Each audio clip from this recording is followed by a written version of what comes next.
YouTube and Facebook and LinkedIn and Instagram. Happy Friday. If you are joining us live, let me know in the chat. Today, I am here to talk about iterating and innovating. And this is like a topic so near and dear to my heart. And I don't know if this happens to you, but I find that the best wins I've ever had have been coming from a place of innovation. And have you ever noticed that clients don't all buy the same? Like, say you're selling translation services in an industry where I spent 20 years. Even though they're all buying the same thing, they all buy it a different way. So, certain companies, certain whatever will say, no, we can't innovate. Like, we have to do things the same way. Like, we don't know how to execute on something, like sell it this way and make sure it looks like this. But I'm here to say that innovation is the number one thing driving the difference between having an abundance of deals and feeling like you're hitting your head against the wall. So hi, I'm Kristen Gutierrez. If we don't know each other, I am a best-selling author, I am a keynote speaker, and I am a high-performance impact coach. It's kind of funny because I actually got hit over the head about a month ago in this concept of oh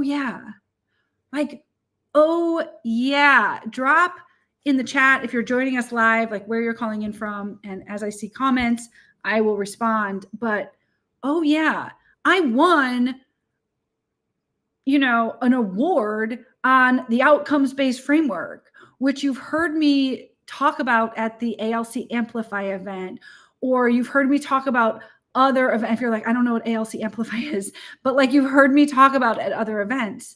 The concept of the innovation framework, if you take a step back and you're like, somebody said to me a couple months ago, how would you write a second book already?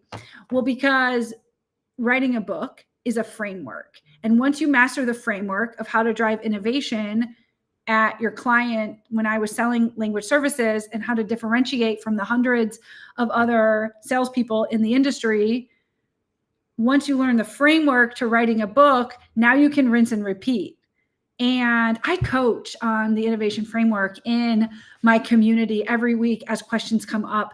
And I just had the idea yesterday I should actually create a mini course on it. So write mini course in the chat if you think that would be a value add, a ninja level value add to my community, because it's just a concept that once you learn how to build a framework, once you learn how to drive innovation, you can constantly iterate. Do you like change? Let me ask you that. So if you're watching this, say, yes, I like change, or no, I'm anti-change. I don't know if this happens to you, but I have a very small 1,300 square foot house, 3 bedrooms, and can't really move around the master bedroom. So I'm constantly moving around my children's bedrooms. I just love change. I grew up in Indiana. I went to Chicago, South Florida, California. I'm stuck out here for reasons beyond this broadcast. And at the end of the day, I like change. I like changing where I live. In Chicago, I lived there 5 years. I moved every single year. You don't have to inherently love change, apparently the way I do, in order to get this concept of iterating and innovating. But one of my mentors says, divorce yourself from the outcome. Divorce yourself from the concept of it has to be this way. I'm gonna have to shove a round peg in a square hole, otherwise it's not going to work. Because I am here to give you permission and share a secret. Ready? The more we innovate, the more we iterate, the more we are able to adapt. So I'm going to give you some some stories, some context, and then we can wrap up. But I coach a lot on LinkedIn profiles. And the reason is because I truly believe whether you want to be an entrepreneur, whether you want to increase your thought leadership in your industry and speak on stages, to your like industry associations, whether you want to climb the corporate ladder, whether you want more people to buy from you as an individual contributor or, excuse me, as a business owner, right? Whether you want to grow a business beside your job, whatever it is, LinkedIn, if you're, in the world of LinkedIn, and Facebook too, nonetheless, but like LinkedIn is a powerhouse. And this is not a training on LinkedIn. It's just that like I talk about changing your headline on LinkedIn like as often as you change your socks. This week alone, I have changed my headline 3 times. And I'm going to ask you, have you noticed? But I went from being the action ready leader, which was also a new tagline I picked up just a couple months ago, back to being the confident leader. And then ultimately I chose to change it like 2 days ago to a high performance impact coach. This is just one example. I also changed the rest of my headline because you see my headline is multifaceted. For me, a headline is kind of like, I coach people like, if you're a mom, say you're a mom. Why? Because we are humans working our full-time jobs and we have lives and interests outside of work. And the more personable and authentic we can show up as, get this, the more our thought leadership will shine through. So who here wants to be a thought leader? This concept of iterating and innovating is like, this is for you. So the more you can pivot, the more you can adapt, the more you can try to grow by investing money or your time or your energy in learning new strategies, the more you will be able to help people. And the more help you can give others, the more abundance you will feel and have. It's like the best cycle. Like I told my 5-year-old this morning, who got a plate for breakfast of pistachios and raspberries and Lucky Charms. And his 3-year-old brother said, Gibby, I want that marshmallow. And I don't just want one marshmallow, I want 2 marshmallows. And I said to Gibson, remember, what you give out, you will receive back tenfold, right? And that might be mom filling up his little plate of Lucky Charms a little bit more.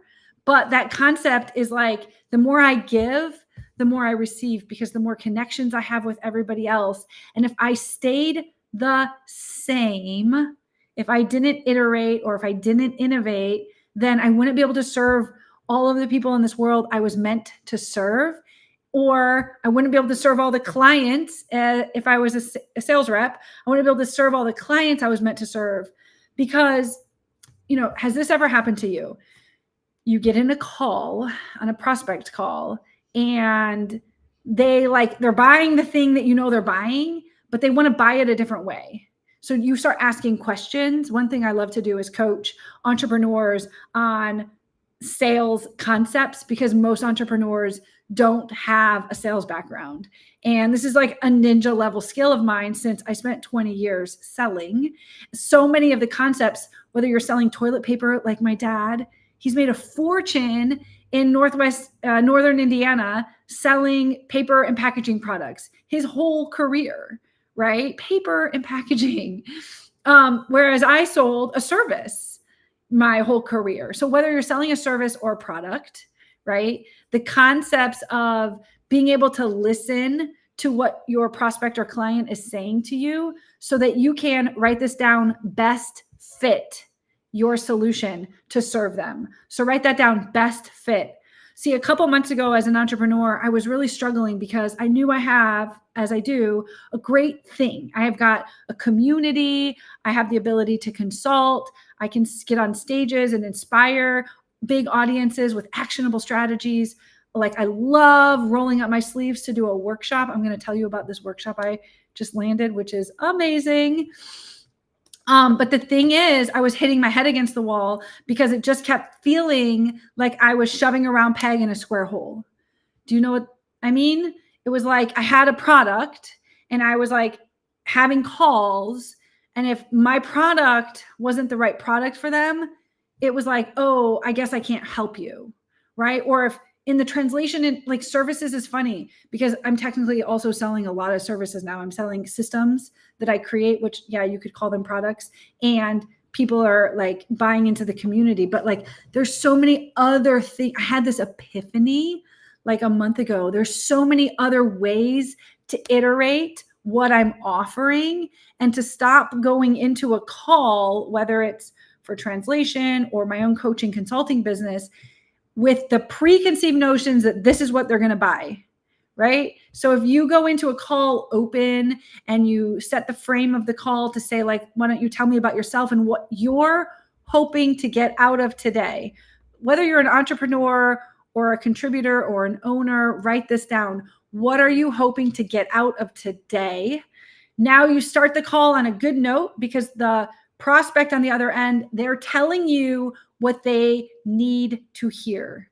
And so you can sell them what they want, but give them what they need, all by listening to what they're saying and then best fitting what you have to offer into their back pocket, right? Into their business. You can actually give them something that's meaningful, because I know you, and you don't want to give away fluff. You don't want to sign up a bunch of clients who aren't getting results.